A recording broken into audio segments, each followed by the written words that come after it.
हम लेडीज़ घर और किचन के काम करने में कितने भी ज़्यादा माहिर हो, कभी कभी हम सभी के साथ ऐसा होता है कि एक साथ ढेर सारा काम आ जाता है और हम घबरा जाते हैं कि कौन सा काम पहले करें, कौन सा बाद में करें। तो इस वजह से हमारा काम और भी नहीं हो पाता है।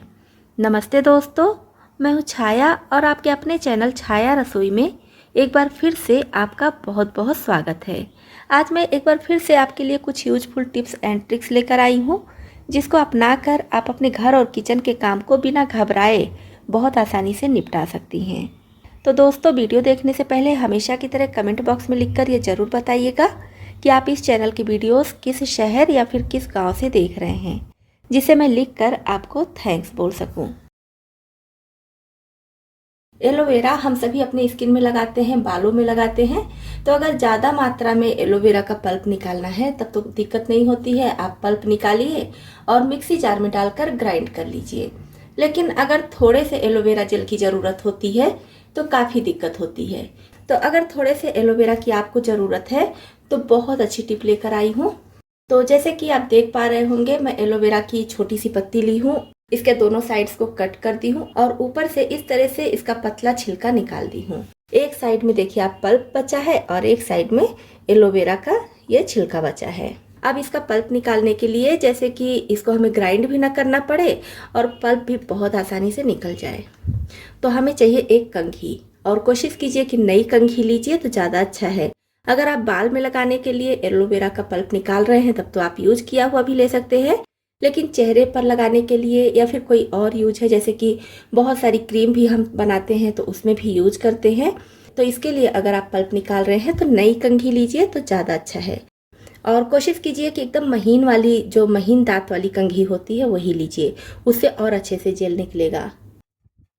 और इस तरह से हल्का हल्का इसके ऊपर, बहुत ज़्यादा प्रेस नहीं करना है, हल्के हाथ से इसके ऊपर इस तरह से हम करेंगे तो पल्प बहुत आसानी से निकल जाएगा और इसको ग्राइंड करने की भी ज़रूरत नहीं पड़ेगी। बिना पीसे इस पल्प का जेल बन जाएगा। ये देखिए कितने अच्छे से ये जेल तैयार हो गया है। लग ही नहीं रहा है कि हम कंघी से इसका ये पेस्ट तैयार किए हैं। तो ये देखिए एकदम साफ हो गया है, इसमें बिल्कुल भी पल्प नहीं बचा है। तो देखिए कितनी आसानी से इसका जेल तैयार हो गया है। ना तो मिक्सी की ज़रूरत पड़ी है, ना ही किसी और चीज़ से। तो थोड़े से एलोवेरा जेल की आपको ज़रूरत है तो इस तरह से आप निकाल सकते हैं। अक्सर हम पैकेट वाली चीज़ें लेकर आते हैं और जितना यूज होता है उतना निकाल लेते हैं, बाकी का इसी तरह से रख देते हैं। चाहे तो रबर बैंड लगाते हैं या फिर जिपलॉक क्लिप लगा देते हैं। लेकिन कभी कभी हमारे घरों में रबर बैंड या फिर जिपलॉक क्लिप नहीं होती है, तब उस समय आप इस टिप को अपना सकती हैं। जैसे कि आप देख पा रहे होंगे ये पैकेट खुला हुआ है, तो इसको हम अच्छी तरह से फोल्ड कर लेंगे इस तरह से, जिससे कि इसमें एयर ना जाने पाए। अच्छे से फोल्ड करने के बाद यहाँ पर हम लगा देंगे पेन का कैप। पेन का कैप इस तरह से लगाएंगे, बहुत आसानी से लग जाता है और ये जब तक हम नहीं निकालेंगे तब तक नहीं निकलेगा, अच्छे से ये फिक्स हो जाता है। इसी तरह से कोई भी पैकेट वाली चीज़ें हैं उसको लॉक करने के लिए आप इमरजेंसी में ये पेन का कैप लगा सकते हैं। इससे आपकी चीज़ें अच्छे से सील हो जाएंगी, इसमें नमी नहीं जाएगी, ना ही एयर जाएगा।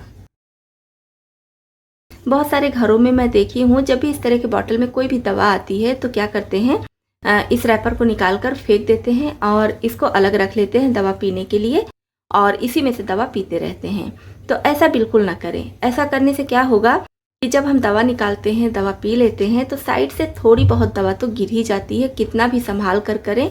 तो क्या कीजिए, दवा पीने के बाद इसका ये जो मेजरिंग कैप होता है इसको धुल कर अच्छी तरह से बंद कर दीजिए। उसके बाद इसी डिब्बे में रखिए। इससे क्या होगा, अगर थोड़ी बहुत दवा गिर भी रही है नीचे नहीं गिरेगी। साथ ही साथ इसमें चींटी आने का भी डर नहीं होता है। इसके रैपर को तब तक आप रखे रहिए जब तक कि बॉटल में दवा है। बिल्कुल भी दिक्कत नहीं होगी। बॉटल में कोई भी सिरप नहीं लगा होगा, साथ ही साथ थोड़ा बहुत सिरप लगा भी रहता है तो इसमें लग जाएगा। आपका जहाँ भी आप रखते हैं वो एरिया बिल्कुल भी गंदा नहीं होगा। मार्केट से जब हम नई कंघी लेकर आते हैं तो कोई कोई होता है कि जब हम इसको बाल में लगाते हैं तो इस तरह से चुभता है। खासकर बच्चे बहुत ज़्यादा परेशान करते हैं, कॉम्ब कराना बिल्कुल भी पसंद नहीं करते हैं कि लगेगा। तो इसके लिए बहुत अच्छी टिप लाई हूँ। आप लीजिए नेल पॉलिश और नेल पॉलिश इस तरह से यहाँ पर लगा दीजिए। आप चाहे तो कंघी के कलर का ही नेल पॉलिश ले लीजिए या फिर अदर कलर का भी ले सकते हैं, कोई दिक्कत नहीं है।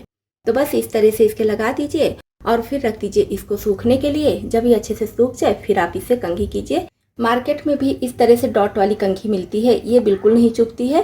तो इसी तरह से इसमें भी डॉट जैसा लग जाता है, इतना बड़ा तो नहीं लेकिन छोटा छोटा डॉट जैसा बन जाता है, जिससे ये कंघी बिल्कुल भी चुभेगी नहीं। आजकल एक टिप बहुत ज़्यादा वायरल हो रही है साबुन को गलने से बचाने के लिए। आपका एक साबुन पूरे 1 महीने चलेगा। तो मैं भी सोची कि मैं भी अपने व्यूअर्स के लिए ये टिप शेयर कर दूं, हो सकता है किसी के काम आए। तो आप इसको यूज कीजिए, फिर कमेंट बॉक्स में लिखकर ज़रूर बताइएगा कि आपके लिए ये टिप यूजफुल थी कि नहीं। तो मैं यहाँ पर देखिए साबुन ली हूँ। आप कोई भी साबुन, जैसे कि कपड़े धुलने वाला, बर्तन धुलने वाला या फिर नहाने वाला, किसी भी साबुन पर इस टिप को अपना सकते हैं।